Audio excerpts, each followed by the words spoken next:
Okay. Yeah.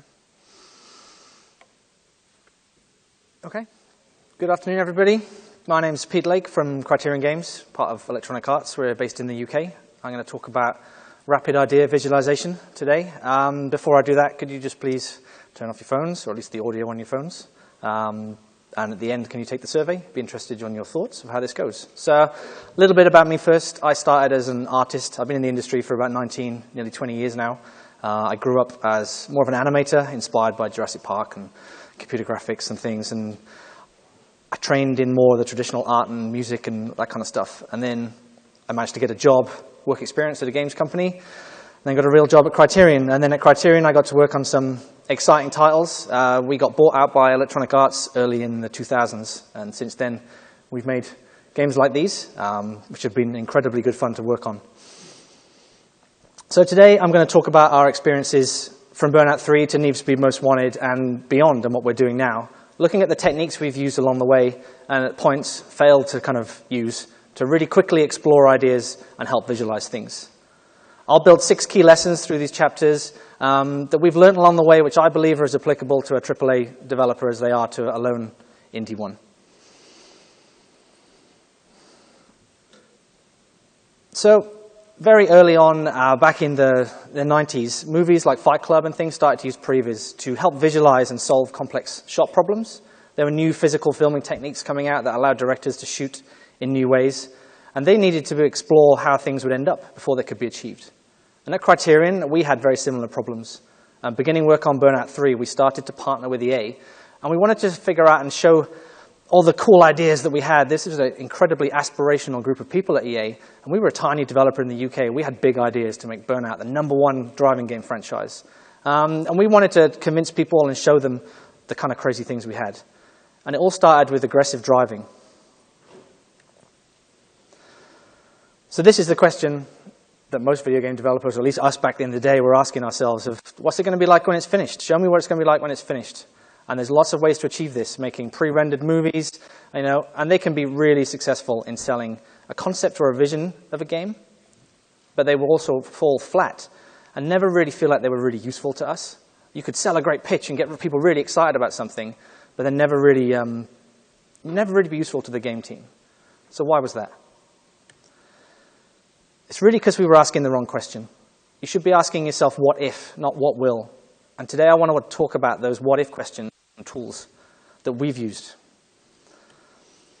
So Burnout 3. Burnout offered us the perfect opportunity to deliver spectacular action. We had non-licensed cars, dangerous driving. We were taking everything online so people would be driving together whether we wanted them to or not. So this was a whole feature we wanted to explore and understand. And rather just render out one movie and be done with it, we started to explore all of the elements that could make up these actions as a feature. And we tried to do it in the most interactive way we could back then, which was to make lots of different videos and layer them together. So this is a sheet from a presentation that we made back then to really explore aggressive driving. What happens when you get hit? What's our vision going to be like? What do we want the cars to do? And what we really wanted was to have conversations about these things. How can we get things on the screen and have conversations about them? And try everything that we could think of. It's very easy when you're having a discussion in a studio or anywhere and discount ideas because of, oh, that never worked, it didn't work in this game, we did that before last time and it's not going to work. The only way to really know if something is going to work is to try it out. So we did things interactively. We made videos because back in the early 2000s our engine wasn't really designed for prototyping, so we started doing these interactive videos to help explore the conversation. And exploring and discussing this interactive presentation, it allowed everyone to align on the techniques and effects that would be best. We did what would happen when the car got hit, what would happen with all the different effects layers that would come off, what would happen when you hit another car. And all of those things we came together and then made the final piece of movie about what stuff could look like. So here it is from 2003, before the game had a name. So this was rendered out in Lightwave at the time. So look, this is taking all of those elements together. Dropped out a couple times. Uh-oh. Give you another transmitter. It's okay. Or that. They're distracted by the movie. Okay. So that's what that ended up with. Hopefully you guys have been keeping up so far. So we did a load of short videos that were interactive, and then we put them together to make a piece which really helped align everybody in our studio and what we wanted to deliver, but it also became a great communication tool. And we knew the things that we were putting in it were right because we'd explored them and discounted all the wrong ideas. So some of the tips we take from this, so always show your options. If you only show one thing, you're only going to get a yes or a no. If you show two things, you can say, well, I like A a bit more than B, or I like that bit from B. If you can show 3 or 6 or 9 things, you can start to have conversations about taking the best pieces from all of these different elements and putting them together properly. And alongside that, try everything you can. Don't dismiss ideas without trying them. Find the quickest, cheapest way to try it, and I'll show some more examples soon of where we've done that. So a further example of these, of showing everything and showing the options, let's look again at Burnout 3. So creating the UI and the player feedback, so all of the messages and the HUDs and things in our engine was really painful and really slow to iterate. But we knew as a studio it was key to the experience we wanted to deliver to our players. So we looked at tools like After Effects at the time that allowed us to rapidly explore animations and map them onto game footage. And using the same technique, we just rendered out lots of different things. So the question of how could we display a positive message on the screen or a negative message? And this, again, was about a collaborative process. This isn't one designer in a room telling everybody else, this is the one you should use because I think this is the best. It's about a group of people getting together, sharing ideas, and discussing options quickly. So we come up with tens of these things, of explore one idea, so 4 or 5 ideas at a time, created really rapidly. So within an hour or so, you have a bunch of ideas that you can talk about. And then an hour later, you can have a bunch more ideas that iterate the idea further. Nowadays, there's more, even faster ways of doing this. But this is where we got to back then. You know, and we would then layer these on Game Catcher and make sure that the context and the timing all made sense so that we knew when we were implementing something in the engine, it was the right thing. The right thing for the game and the right thing for the players. So here's the thing to remember here. Show everything often. You can't send someone in a room to go away and come back 3 days later with the one thing or even the 10 things. If they're not showing all of their working out along the way, it's not helping anybody. Get everybody around the visuals or whatever it is to talk about it. And like I said, if you only present one thing, the best you're going to get is that's okay or I don't like it. And that doesn't really help anybody. So make as many as you can. A thing to remember here is that there's no best tool. Use the thing that you are most comfortable with. And it really doesn't even have to be digital. Here you're seeing some examples from some 3D software, some 2D software. But I'll show a reel now that talks you through some examples from Black, which takes us on a whole different journey. You know, nowadays there are hundreds of tools that allow you to do this, including making things much more interactive than ever possible. But never rely on one thing and don't feel just because that guy's using it, it's best for you. Find the thing that helps you solve the problem that you're trying to solve today. I'll show you some of those problems we encountered on Black now when the different types of tools we used. So we use storyboards, a classic, to really just really quickly sketch out ideas. It'd help if I played the video. So some of the storyboards on Black, these were really super rough. We just allow people to get together and look at the rough layouts and pacings of some of the experiences we wanted. They may not even mean anything to people who weren't in that room, but they were a great document of a conversation. We then take some of those storyboards and work them up into animatics to explore the timing and the pacing and the narrative structure of the things. This was a great tool to solve that problem. We used Legos. This was our E3 Black pitch demo. We built this is what the environment we wanted to build. We needed to plan out where the enemies were going to be, where the windows were going to be. We got a lipstick camera, moved the lipstick camera around just to really get a sense of what the player was going to be experiencing. And again, everyone can get around a table with Lego and have a discussion and move things around really physically and interact. We can layer things on, see what it's going to be like from the player's perspective. Is what we're going to be building the right thing? This is the liquid scene E3 demo from Black. This is the pitch we made to EA and all the press to see if they wanted the game. When we started making the proper game, how big does the gun need to be on the screen? We had these little toy guns, about 3 or 4 inches. Let's kind of explore that. Again, these things they're really quick to do. We bought some bigger guns that we had trouble using. But again, it's really understanding, do we want the gun to be this big in the frame? Do we want to look at the ammo? Do we want the player to have that view blocked?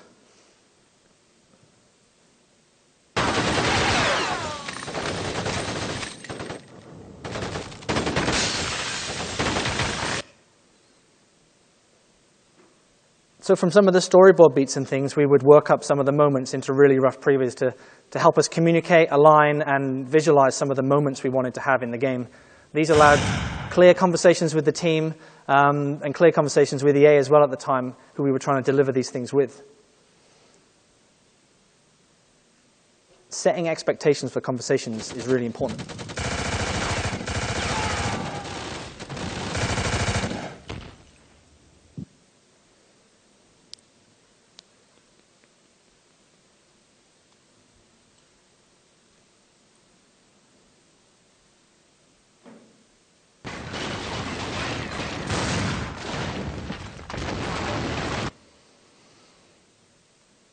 So as you can see here, we're not worried about the visual effects or anything. It's just trying to get the timing and the moment and the beat, just enough detail to get the point across to the people that are having the discussion.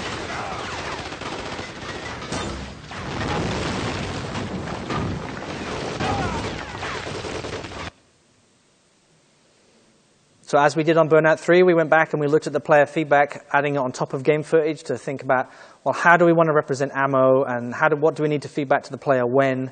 How intrusive is it being on the screen? And we stayed pretty close to the previous result.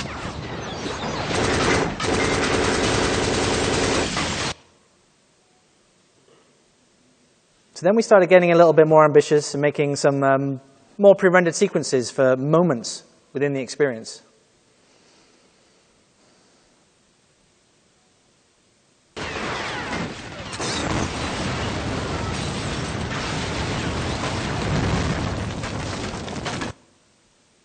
So you can see here we were using whichever tool made sense at the time to help us answer the right questions. Anything from digitally rendered 3D animations through to using Lego and paper and pens and just toy guns. And we do the same on Burnout as well with toy cars. The office was full of practical things that you can get people around and have discussions with. So you can see from those videos we were actively using all these techniques, and we explored a lot of ideas on Black, and it really did help the development of things. However, towards the end, you could see we were starting to move into discussions around how good can this look, rather than what if we did this. And when you start having discussions about how good something can look, you're not really having a discussion about the idea anymore. It's about the art and technology. There are really incredible things happening in the worlds of art and technology and how good things can look, but that's not something I want to talk about now. And if anything, it can be a real distraction when you're trying to understand what the idea should be. Because there's a real time for art and technology discussions, because it can really make an idea sing. But it's also a trap if you're trying to explore the ideas and the design concepts. Let me give you some more examples from Black. So coming off Burnout 3, we've had the success of previs. We were seeing the great success of the previs in Black, and then some great things happened. Another benefit of putting ideas together like this is that you can decide that ideas don't go ahead. You can say no to things before they get very far. So here's an idea that we had for Black that never went anywhere. This is the idea of a takedown camera in Black. We prevised it a lot. We did a lot of exploration rapidly on it, had some great discussions, got to a point where it was just, everyone was around it and really aligned on what the idea could be. But we felt it didn't fit the game in the end, and it wasn't fitting the pace and the play that we wanted. So we said no. And that's a really, really good thing, to say no to something early in development, before you spent the money in the engine and before you spent the money on tens of hundreds of people putting an idea together. Here's another example of that.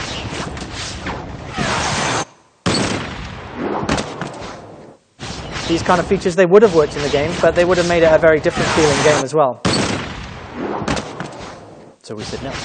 But you also see that they're starting to look better as well than some of the earlier previews. It's because we were falling into the fidelity trap. Like I said, we spent a lot of time exploring concepts for the beats of the levels, these moments of surprise and reward and things like you saw with the truck blowing up. But the discussions were really about how could it look better. When we should have focused the work, really, we could have focused the art team on digging deeper into that. Unfortunately, there are multiple examples of this through Criterion's development history. It ended a point where we had a previous team that was helping develop these things, but they ended up being more of an art team, which means they were stopping exploring. And when you lose your ability to explore, you end up implementing the first idea that you have, which is not necessarily always going to be the best one. So really look out for the fidelity trap. Here's a few examples of things from that time where we ended up focusing more on the visuals than on the ideas.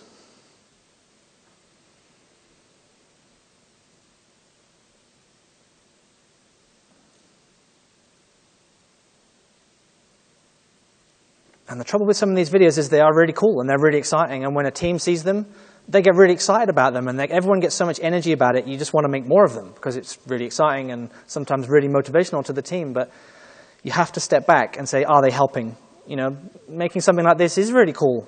We can blow up cars. It's really exciting.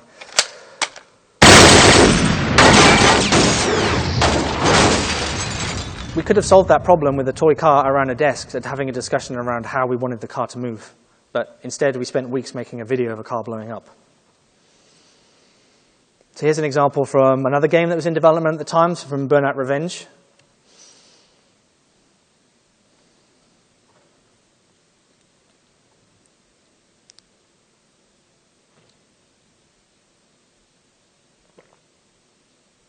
Here we've worked up this video so much it becomes like a real pitch material, and it's hard to step back from these ideas. It's hard to take anything away from this because it becomes the vision of what we should be delivering, rather than a discussion piece around an idea.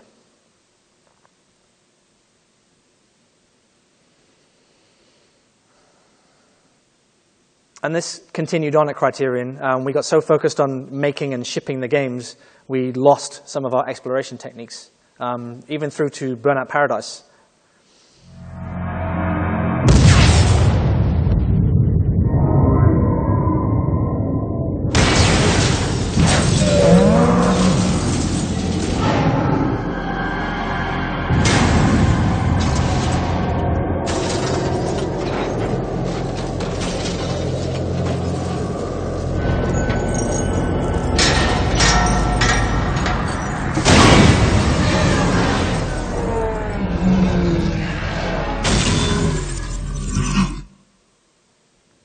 Incredible looking crash, but it's a piece that is neither an idea exploration, presentation exploration, or a technical exploration. It's not solving any of the problems it could be, other than just making something that looks really quite cool. But again, that distracts the team making it, the team making the video, but also the team trying to make the game.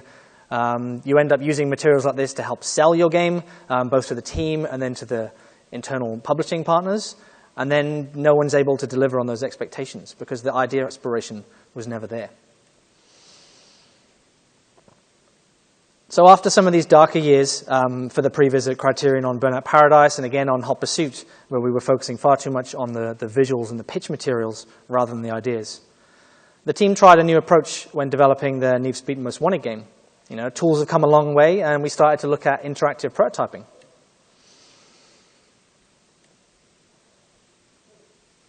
Now, I know that prototyping isn't new to anyone here, but it was a step forward for us at the time, moving out of the video and into some prototyping.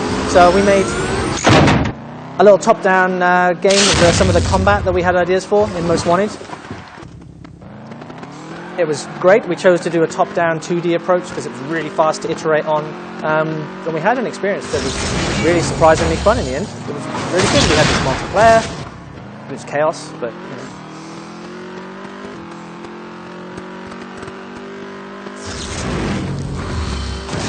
Learning from the lessons from the past, we'd stepped away from the visual side of things, moved into rapid visualization, and just really quickly playing the game all the time, iterating the ideas, trying new things out, getting more people involved.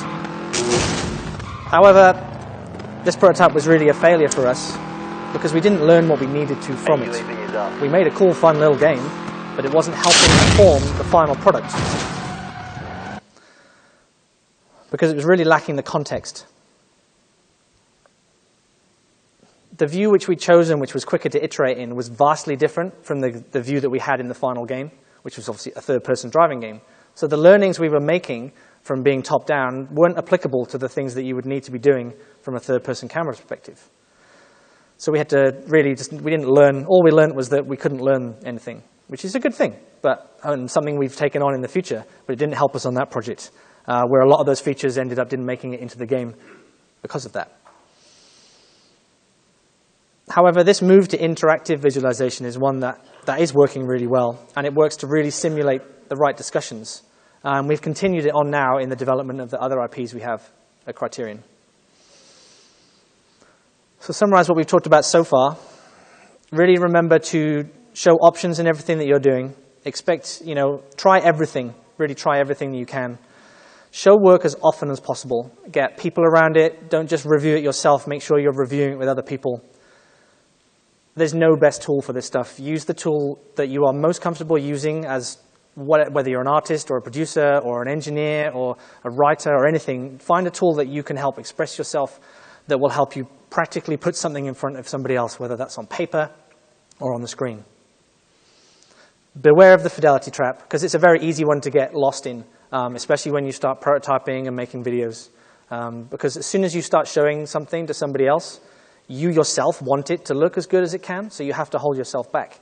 And if you start, especially I've seen them in teams, when they start using their production engine to try and prototype in, the mentality of the creatives that come with that is that they want to do their best work. They want to do real code and real art because it's in their production engine. They don't want to throw away things there. So we found sometimes the best tool can be the one that allows people to separate their mind, like having a sketchbook rather than a block of marble to carve a sculpture out of. You want to figure out what you want to do first before you go to the marble. And try and do it in context. You can learn a lot from the 2D prototypes. You can learn a lot from 3D prototypes. You can learn a lot from videos and Lego and everything else. Make sure that you're putting the right context into the problem you're trying to solve. Because even when we look back at the Legos we did for Black, we still put the camera in there, and we started to move it around and look at it from the player's perspective, and we put the gun on.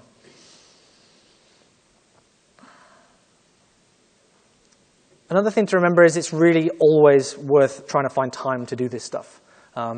Regardless of how busy you think you are in your production cycle, there should always find time to try and do some rapid idea visualization, previs, or whatever you want to call it, because it will make a huge amount of difference. If you don't, you are just only implementing the first thing that comes into your head, and that just gets made. And there's not a lot of times where that's the best one.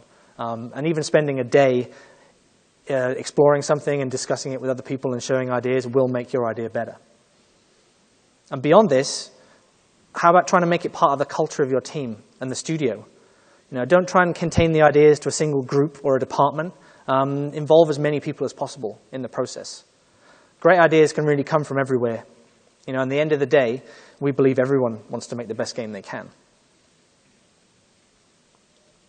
Using these kind of techniques to quickly visualize ideas allows more of that creative collaboration in any studio.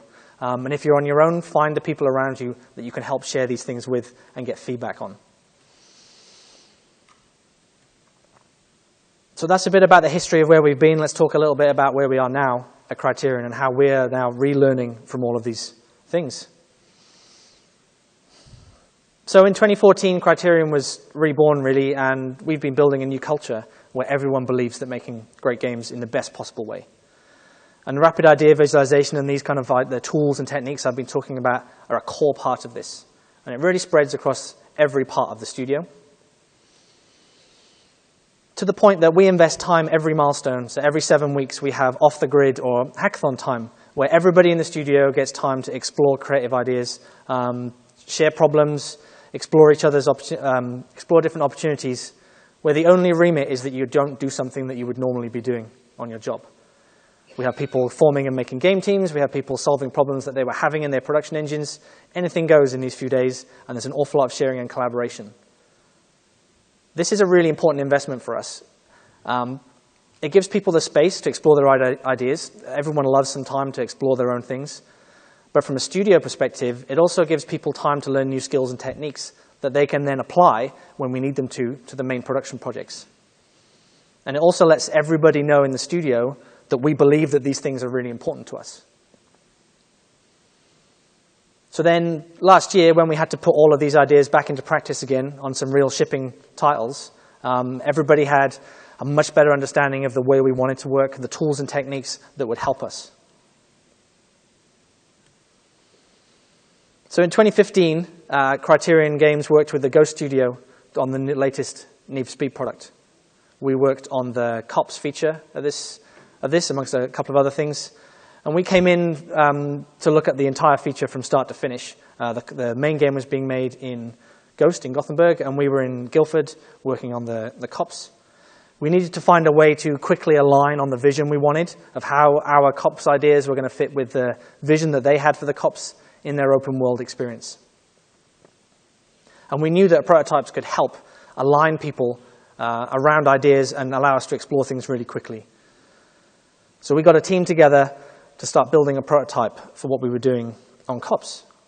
Because it really did allow that quick communication between across time zones teams, trying to solve different problems all the time. But if you can get people around a piece of software to play it, you're going to have a much better discussion and a much better feedback. Interaction was key here.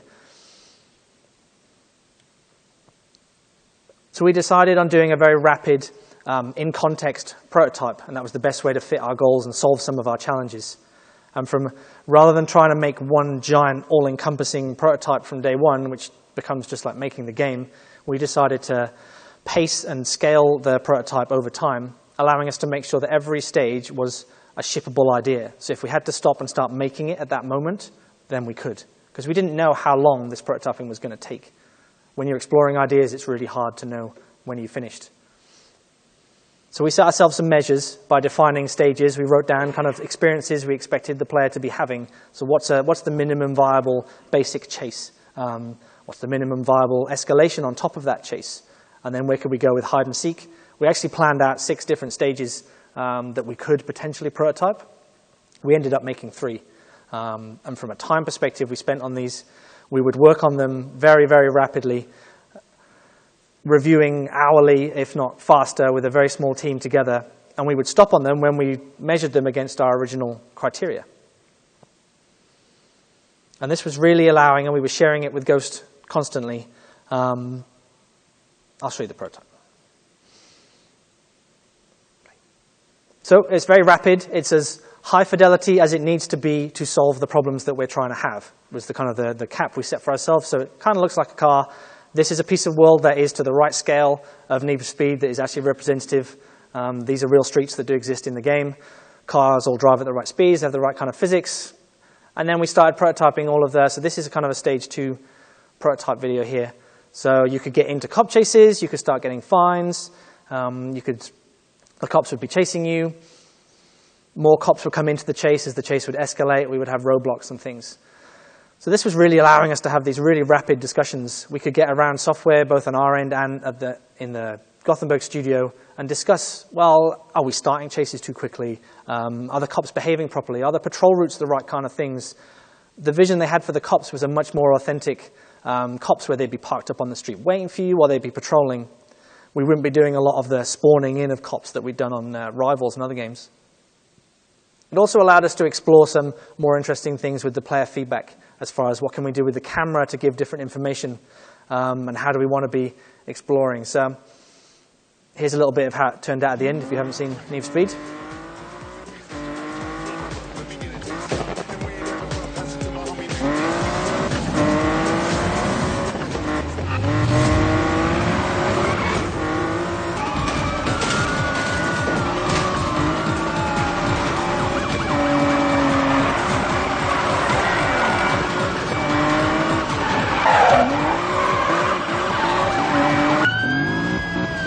So a lot of the problems we were solving in the prototype were directly transferable and we made those. You can see with the camera treatments we put in.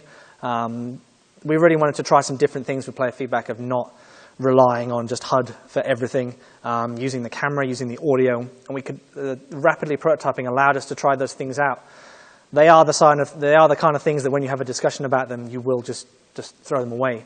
One of the features in Cops, if you've played it, is that you can, when you first start a chase, you can pull over and kind of surrender if you want to. You can just say, oh, I'll just pay the fine and leave me alone. And you can then also just pull away.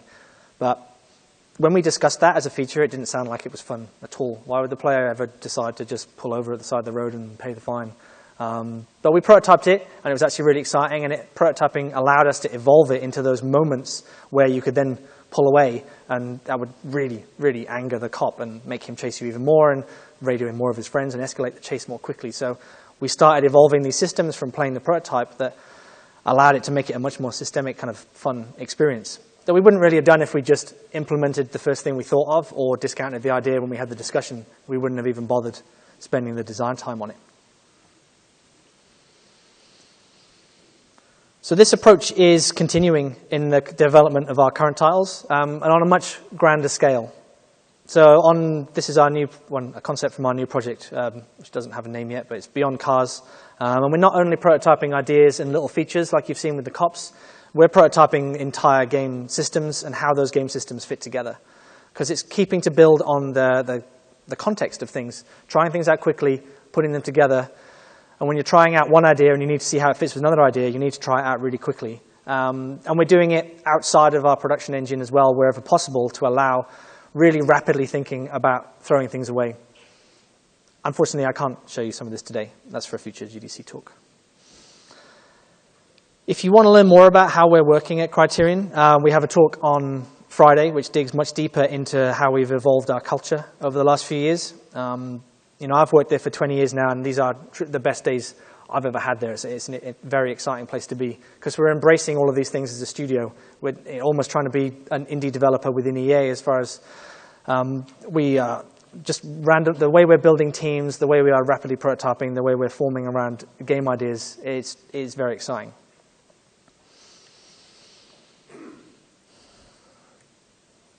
So prototyping, pre-visualization, rapid visualization, these are all terms which really talk to our need to explore ideas quickly and cheaply at any stage of development. Don't feel that this is only stuff you can do in pre-pro. You can do this constantly. If you have a new idea, regardless of where you are in production, find a way to quickly try it out and talk about it. And when you use these techniques can really solve problems that you didn't even know you have. They can definitely save you money, and they will increase the collaboration in the team on a big project, and they also make things much more predictable as well. So doing the COPS prototype for us allowed us to have a very predictable production plan for when we actually needed to make that, by spending the 5 weeks we spent on doing all of those prototypes in the first place. So it really is, there's really no excuse. Make time to explore. It is always worth it. There's still a whole load of unanswered questions that we want to try and explore. Do you always really have to do this? How do we get back to presenting multiple options at one time, especially when we're moving into interactive previs? It was great. Everyone loves to be able to see 5 different things in a row and say, I want some of A and some of B. How do we do that interactively?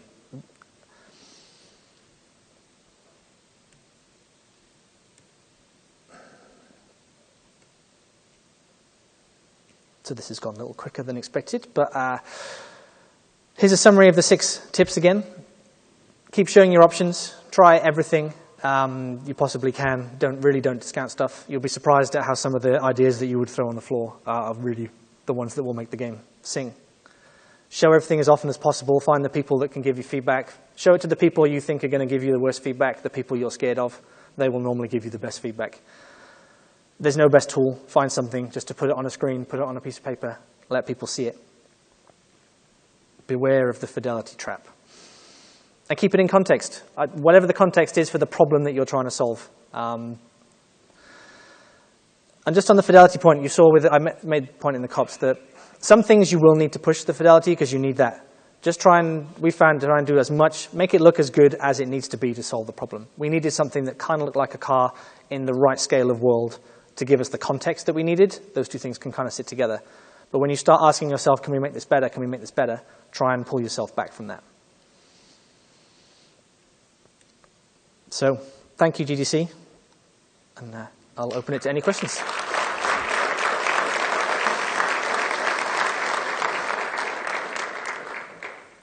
So when you're building a prototype, what sort of staff and how much staff do you put on one particular concept? Sure. So it depends on the scale of the problem you're trying to solve. And in a way, the skill set of that. So what we've tried to do at Criterion is keep a minimum viable team. So let's say that the COP side of things, that ended up being 5 people at its biggest. So we had 2 engineers, 2 designers, and a producer. But everyone's kind of getting involved in everything else. So we're doing our own audio and all this kind of stuff.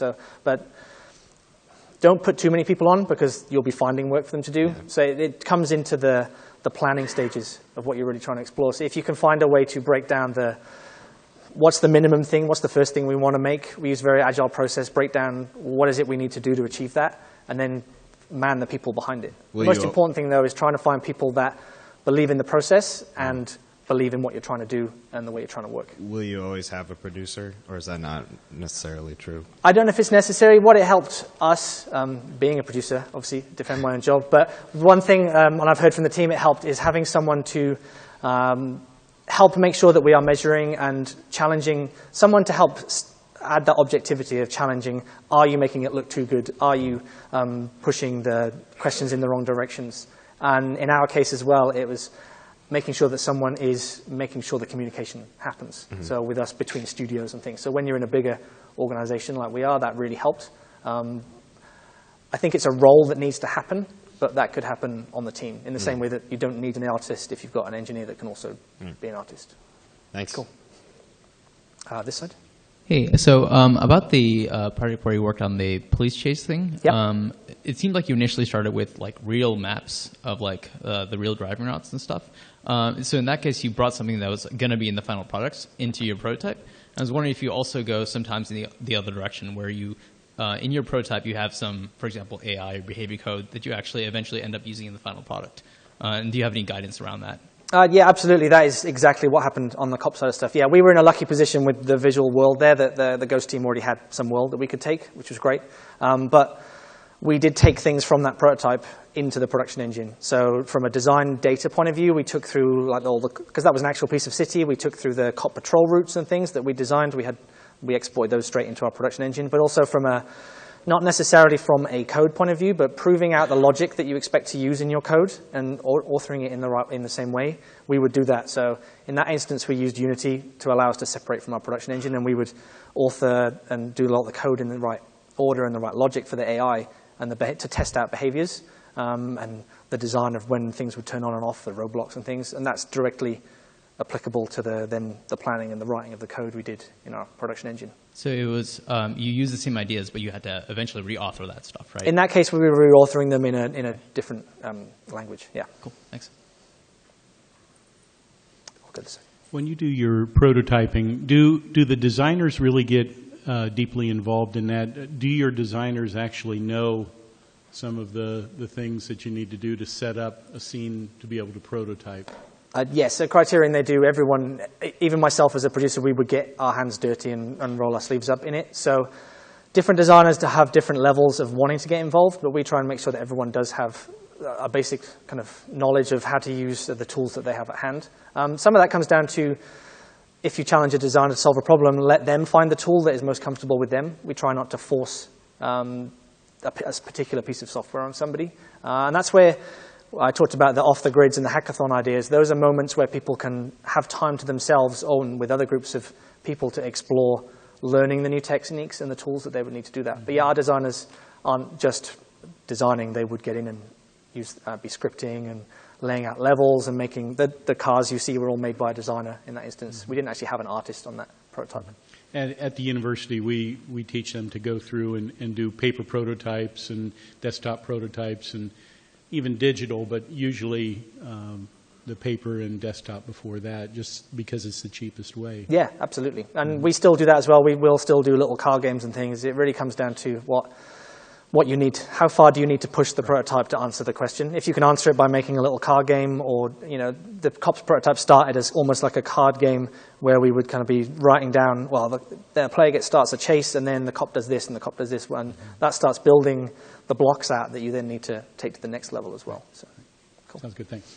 Hi. So actually, continuing on from that a little bit, like how do you know how far is enough and how far you need to take it to answer the question? Like will a paper prototype be enough, or do you need to make an actual interactive thing? Like how do you determine that? Yep, that's a great question. So the trick we used on the cop side of things was to try and make some kind of measure of the level you wanted to get to, and that wasn't necessarily a checkbox of things. It was an experience we thought that would need to happen. So for the cops, we defined what the minimum viable experience was. That's not what we wanted to ship. It was just what's the least we could do to deliver on an authentic cop chase. And that was we needed a cop you need to be able to start a chase and drive around a city and then a cop to chase you, and you could get busted. So, and then it gave us some kind of measure. One of the quality we expected that to be, we would describe the player can drive a car that is representative of the handling. So you have defining some kind of measure of quality to achieve, and then the team has something to refer against. And like I said, we planned every idea that we could think of. We went through the 6 stages of escalation of different types of cop chase and things.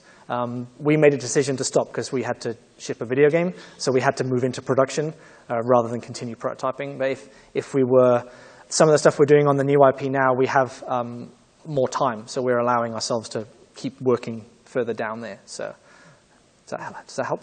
Yeah, no, that's very cool. Thank you. Cool.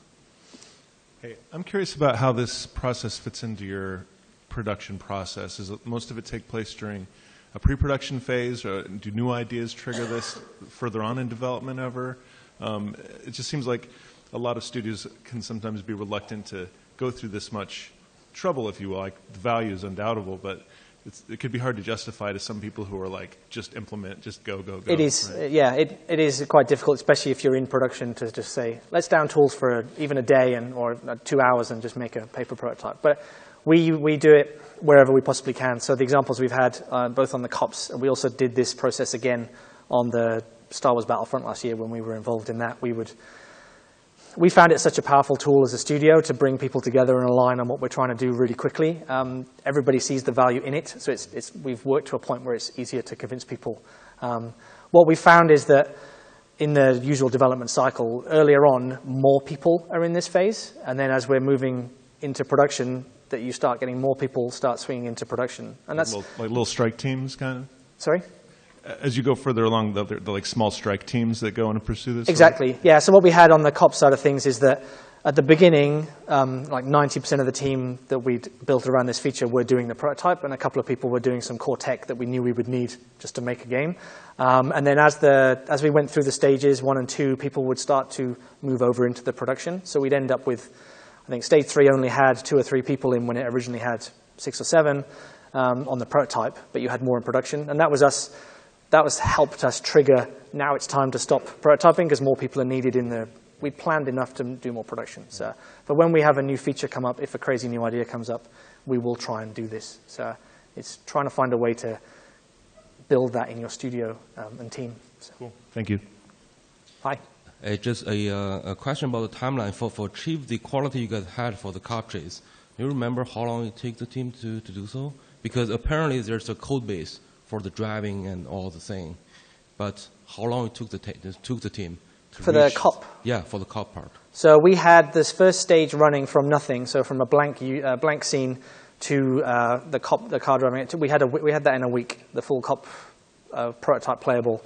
That was to get to stage 1. So you had basic cop AI, the car driving around the world, and the chase loop logic.